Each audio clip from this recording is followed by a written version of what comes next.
This work is by Austrian artist Franz.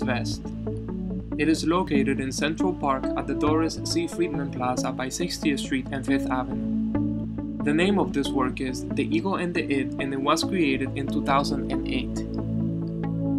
The work consists of two similar yet distinct, brightly colored, looping abstract forms.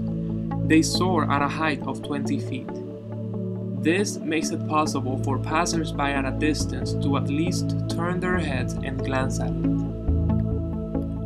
The spectator is invited to interact with the work not only by looking at it, but also by sitting on the stools that curve up from the bottom of each of the ends of this aluminum group sculpture.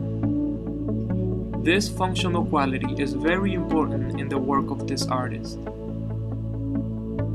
The name of this work borrows directly from the title of a paper published in 1923 by Sigmund Freud, the founder of psychoanalysis.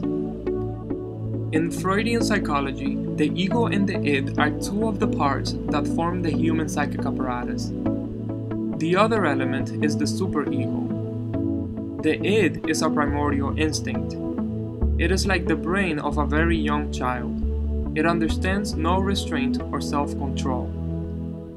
The ego, in consequence, says to satisfy the id in a realistic manner.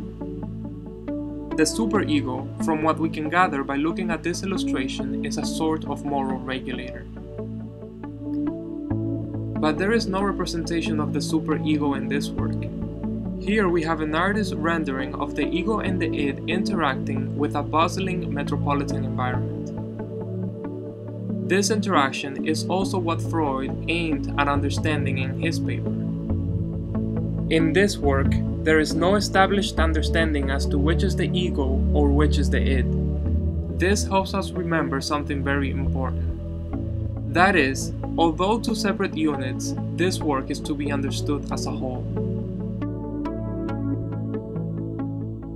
Thank you for listening. Please rate, comment, and subscribe.